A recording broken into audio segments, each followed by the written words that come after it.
अस्सलामु अलैकुम वरहमतुल्लाहि वबरकातुहू। अल्हम्दुलिल्लाह, आप तमाम को ये जानकर खुशी होगी कि मदरसा फ़ातिमा लिल बनात में जैसा कि दीनी तालीम व तरबियत, नाज़िरा कुरान मजीद, आलिम कोर्स, हिफ्ज़ की तालीम दी जा रही है, इसी तरह मदरसे की तालिबात को तजहीज़ व तकफ़ीन की ट्रेनिंग भी दी जाती है। आपको ये जानकर खुशी होगी, मदरसा फ़ातिमा लिल बनात की जानिब से ये ऐलान किया जाता है, उपल चिल्कानगर मौला अली नाचरम में अगर किसी मरहुमा को गुस्ल देने की ज़रूरत हो तो शरई एतबार से मदरसे से भरपूर फ़ायदा उठाएँ। राब्ते के लिए इस नंबर पर कॉल करें। जज़ाकल्लाहु खैरा। अस्सलामु अलैकुम वरहमतुल्लाहि वबरकातुहू।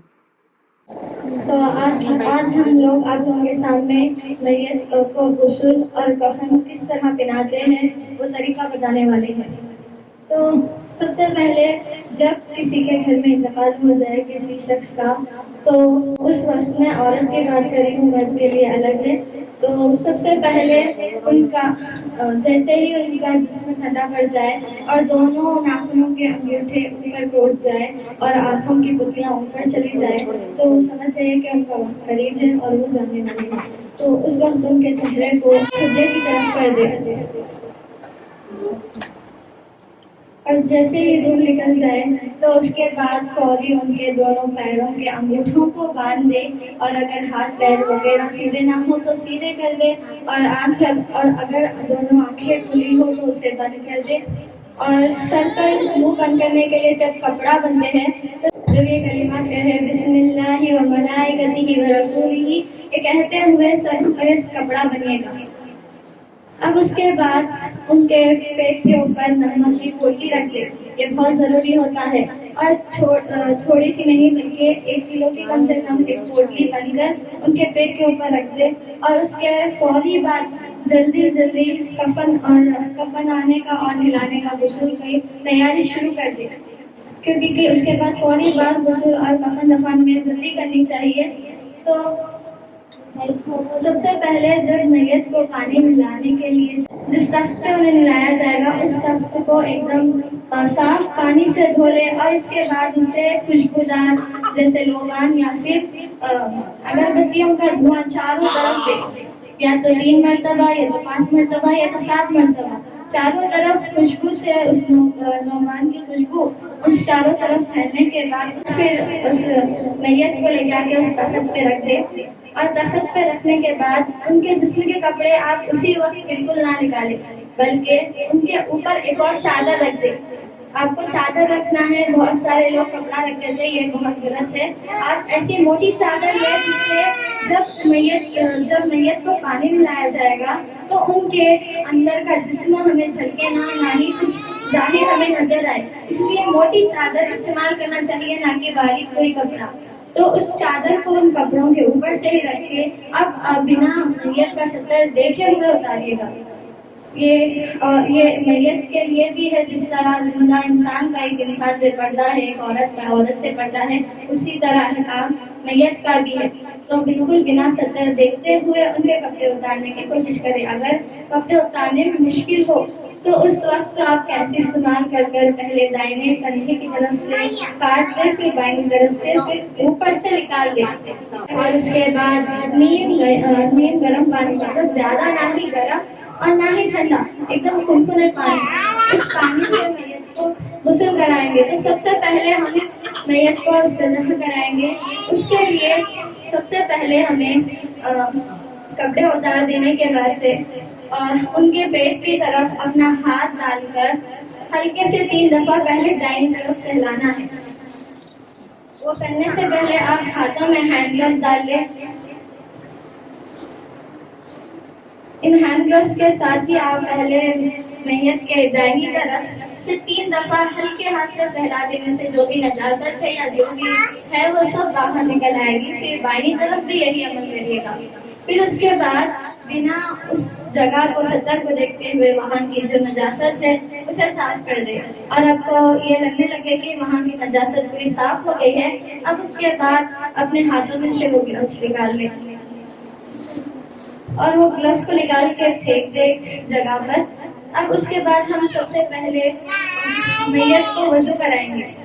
तो वजू कराने के उसमें हमें सबसे पहले हम जिस तरह कुल्ली करते हैं और नाक में पानी चढ़ाते हैं, तो इस तरह मैयत को हम कुल्ली और पानी नहीं चढ़ा सकते। तो इसलिए हम रुई के गोलों के तरह बना लेंगे, जैसे कि यहाँ इन्होंने बनाया है। इसे बनाकर पानी में डुबाकर हल्के हाथों से पानी में डुबाकर फिर हल्के हाथों से इसमें का जो ज्यादा पानी है उसे निकालें। फिर मैयत का जितना मुंह खुला है, अक्सर ज्यादा नहीं खुला होता, इसलिए जितना मुंह खुला है बस उतने से ही मुंह में उसको उस कपड़े को डालकर उस रुई को डालकर जितने दांत दिख रहे हैं बस उतने में ही आप कुल्ली करा सकते हो, उससे ही साफ कर सकते हैं। ज्यादा आपको करने की जरूरत नहीं है, बल्कि ऊपर ऊपर से साफ करें, फिर नाक में भी इसी तरह करें और कान में भी करें। अब ये करने के बाद जो दूसरी तरफ एक और रुई ले और उनके मुंह कान नाक में डाल दें ताकि पानी अंदर ना जाए। उनके मुंह कान और नाक में डाल देने के बाद अब हम मैयत को वजू कराएंगे। तो सबसे पहले हम 3 दफा उनका मुंह धुलाएंगे, जैसे हम मुंह धोते हैं। और 3 दफा मुंह धुलाने के बाद पहले दाहिना हाथ धोएंगे 3 दफा, जिस तरह कोहनियों समेत हम वजू करते हुए धोते हैं उसी तरह 3 दफा धोएंगे। उसके बाद फिर दाहिनी तरफ भी 3 दफा इसी तरह धोएंगे। फिर अब उसके बाद जब पैर धोएंगे तो जिस तरह हम टखनों तक हमारा पैर धोना है उसी तरह उसके भी पैर टखनों समेत धो देंगे। अब धोने के बाद अब हम इन्हें गुस्ल कराएंगे, यानी पानी हिलाएंगे। तो गुस्ल कराने के वक्त सबसे पहले मैयत के सर से शुरुआत करते हैं। सबसे पहले सर धोते वक्त मैयत के बालों में अगर आप चाहें तो शैम्पू या साबुन इस्तेमाल कर सकते हैं। उससे आप पहले उनका सर धुलाएं और सर धुलाने के बाद फिर मुंह धुलाएं। मुंह धुलाने के बाद थोड़ा गर्दन तक का हिस्सा धुलाएं। अब वो धुला देने के बाद 3 दफा पहले दाहिनी तरफ से पानी डालें कंधों से, और जब आप पानी डालें तो इस तरह जल्दी और ना ही इतना ऐसे डालें। अब पानी जब डालें तो वो पानी बिल्कुल कंधों से लेके पैर की कहीं उंगली तक उनके बहना चाहिए। इस तरह आपको पानी आहिस्ते से सही तरीके से मिलाना है, ना ही एक बाल बराबर जगह भी सूखी नहीं रहनी चाहिए। उस वक्त आप चाहे तो थोड़ा ही उठा सकते हैं, दैनिक कड़वट ले सकते हैं और उस वक्त आप पानी डालकर मिला सकते हैं, आप साबुन वगैरह अगर इस्तेमाल करते हैं। 3 दफा ये अमल करने के बाद फिर दाहिनी तरफ भी यही अमल करेंगे। अब ये अमल करने के बाद अमल होने के बाद अब हम मैयत को थोड़ा सा उठा के बिठाएंगे, ज्यादा नहीं, थोड़ा सा उठाकर बिठाएंगे। तो अगर इस दौरान में अगर मैयत से नजासत निकल आए तो आपको फिर से गुस्ल कराने की या वजू कराने की जरूरत नहीं है। पानी से अगर साफ कर देंगे तो वो साफ हो जाएगा, फिर से उसे गुस्ल कराने या पानी मिलाने की जरूरत ये पेश नहीं आती। तो इस तरह से गुस्ल और वजू हो जाएगा। फिर से अगर कोई नजासत आने के बाद भी कोई कुछ बात नहीं होगी इससे। अब उसके बाद हम मैयत को दूसरी तरफ रखकर सबसे पहले औरत को ये जान ले कि औरत को 5 कपड़ों में कफनाया जाता है। औरत के जो कपड़े रहते हैं, जो कफन पहनाया जाता है, वो 5 कपड़ों में होते हैं। तो उन 5 कपड़ों में जब कफनाया जाता है तो उनके नाम मैं आपको बताती चलूं। कपड़े में बताती चलूं। तो जो सबसे पहले औरत को पहनाया जाता है वो आज़र होता है,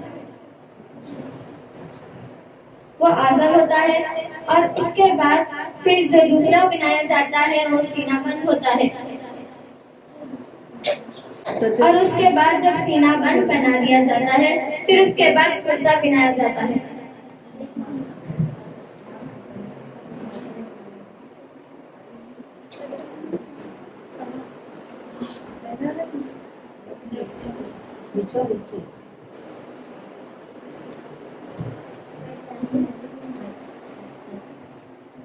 ये कुर्ता होता है, ये कुर्ता होता है। और कुर्ते के बाद में जो चौथी चीज होती है वो सरबंद होता है।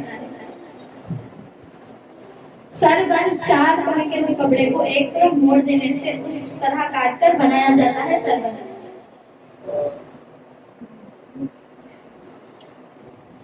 ये सरबंद होता है। और सबसे आखिर में चादर होती है। चादर के बाद 3 डोरियां होती है जो बनने के काम इस्तेमाल में आती है।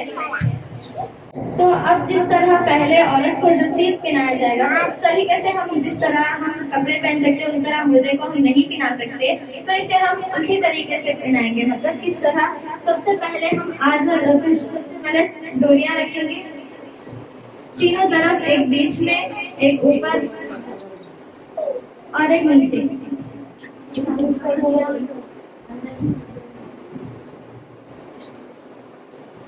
अब उसके बाद हम चादर डालेंगे उसके ऊपर से।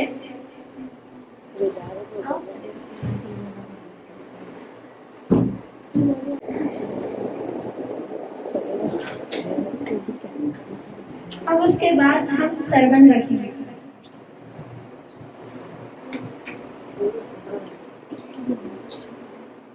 याद रखिएगा कि जब आप कफन पहनाएं तभी भी उनका रुख किबले की तरफ ही होना चाहिए, यानी उनके पैर किबले की तरफ होने चाहिए। अब उसके बाद हम लोग कुर्ता रखेंगे और जो गले का हिस्सा कुर्ते का कटा हुआ है उसे ऊपर को उठा देना। बस इस तरह ऊपर से उठा देने से जब ऊपर से पहनाया जाएगा तो आसानी हो जाएगी। अब उसके बाद हम सीना बंद रखेंगे।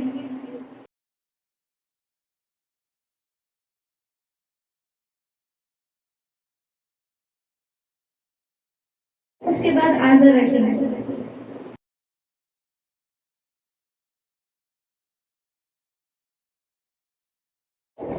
अब ये हो जाने के बाद अब हम मुर्दे को मैयत को उसके ऊपर लेके आके रख देंगे, मगर उनके ऊपर का कपड़ा जो है वो बिल्कुल भी ना हटाए। अगर वो गीला हो चुका हो तो उसके ऊपर एक और सूखा कपड़ा बिछा दे।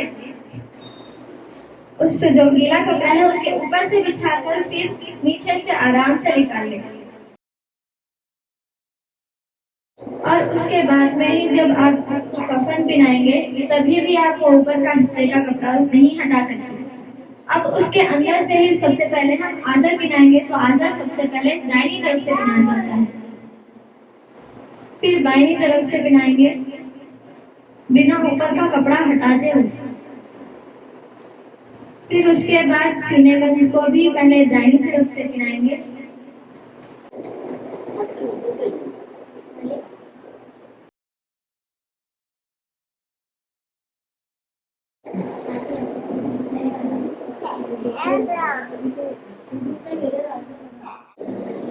अब ये दो हिस्से पहना देने के बाद, ये दो हिस्से पहनाने के बाद हम ऊपर के कपड़े को हटा सकते हैं।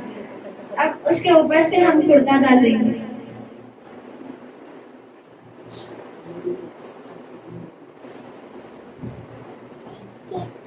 अब जितनी नाजुक से हो सकता है मैयत को गुस्ल कराते वक्त या फिर कपड़े पहनाते वक्त उतनी नाजुकी के साथ उन्हें पहनाइएगा। अब इसके बाद में औरत के जो बाल होते हैं यानी लंबे होते हैं, तो इस वजह से बीच की मांग निकाल के, कंघी वंगी वगैरह कुछ ना करे, बीच की मांग निकाल के दोनों बालों को सीने पे रख दें।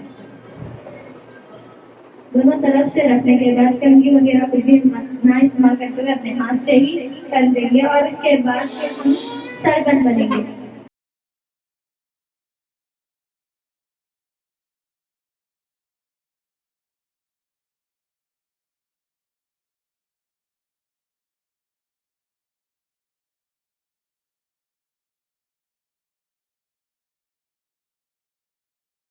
फिर उसके बाद दाहिनी तरफ से चादर को मोड़ देंगे।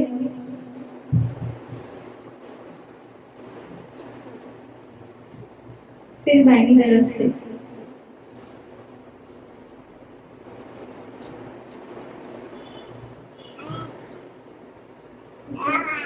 फिर जो डोरियां हैं वो बंधेंगे, पहले बीच की, फिर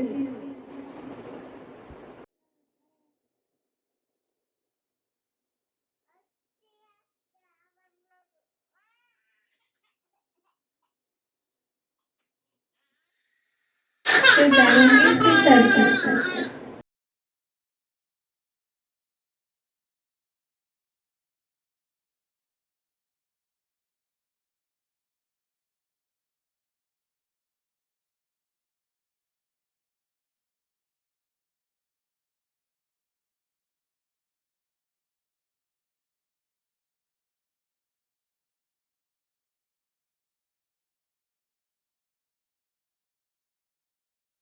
तो इस तरह औरत को दूसरे किस तरह करते हैं और कठिनाइयाँ इस तरह ज्यादा है, आप लोगों ने देख तो लिया होगा। जज़ाकल्लाह खैर। अस्सलाम वालेकुम व रहमतुल्लाह।